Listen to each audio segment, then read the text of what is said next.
നീ കറുത്തിട്ടാണ്, നിന്നെ കാണാൻ ഭംഗിയില്ല എന്നൊക്കെയുള്ള കുത്തുവാക്കുകൾ കേട്ട് ഈ സമൂഹത്തിൽ ഇപ്പോഴും ജീവിച്ചിരിക്കുന്നവരാണോ നിങ്ങൾ?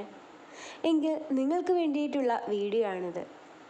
നമുക്ക് ചുറ്റും പലരുമുണ്ട്. നമ്മളെ തളർത്താൻ ആ ഒരു വാക്കിന് മാത്രമേ കഴിയൂ എന്ന് ചിലപ്പോൾ മനസ്സിലാക്കിയത് കൊണ്ടാവണം അവർ വീണ്ടും വീണ്ടും കറുപ്പ് എന്നത് മറ്റുള്ളവരെ ദ്രോഹിക്കാനുള്ള ഒരു ആയുധമായി കയ്യിൽ കൊണ്ട് നടക്കുന്നത്.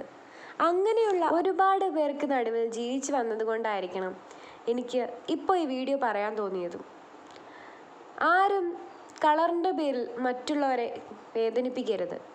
അങ്ങനെ തന്നെ കൊച്ചു കുട്ടികളോട് വരെ പറഞ്ഞ് മനസ്സിലാക്കി കൊടുക്കേണ്ട കാലം അതിക്രമിച്ചു കഴിഞ്ഞിരിക്കുന്നു. ഇത്തരം ഇൻസിഡൻസുകൾ കുട്ടികൾക്ക് മനസ്സിലുണ്ടാക്കുന്ന ട്രോമ എത്രമാത്രമാണ് എന്ന് ചിലപ്പോൾ പറഞ്ഞറിയിക്കാൻ പോലും കഴിയില്ല. അങ്ങനെയുള്ള ഒരുപാട് പേരെ ഞാനും കണ്ടിട്ടുണ്ട്. ഞാനും അത്തരം അനുഭവങ്ങളിലൂടെ കടന്നുപോയ ഒരു വ്യക്തി കൂടിയാണ്. കൂടപ്പിറപ്പുകളായി ജനിച്ചവർ പോലും നീ കറുത്തിട്ടാണ്, നീ എൻ്റെ അനിയത്തിയാണ് എന്ന് പറയുന്നത് ഞങ്ങൾക്ക് അപമാനമാണ് എന്നൊക്കെ പറഞ്ഞ ഒരു കാലം ഉണ്ടായിരുന്നു. ഇന്നവരത് ഓർക്കുന്നു എന്നറിയില്ല.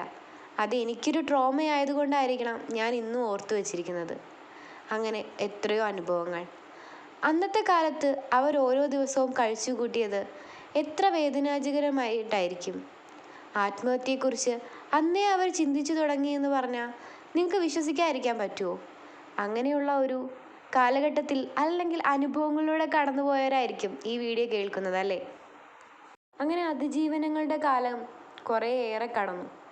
എങ്കിലും ആ കറുപ്പ് എന്ന പദം, അതിനോടുള്ള സമൂഹത്തിൻ്റെ വെറുപ്പ് കൂടിക്കൂടി വന്നു. മറ്റുള്ളവരുടെ തമാശകൾ കേൾക്കുന്ന ആൾക്ക് ഒരു ട്രോമയാകുന്നുണ്ടെങ്കിൽ അത്തരം തമാശകൾ ഉപേക്ഷിക്കുന്നതല്ലേ നല്ലത്? ഒരുപാട് സത്യഭാമമാരുള്ള ഈ കാലഘട്ടത്തിൽ അതിനെക്കുറിച്ച് ഞാൻ ഒന്നുകൂടി ഓർമ്മിപ്പിക്കുന്നു.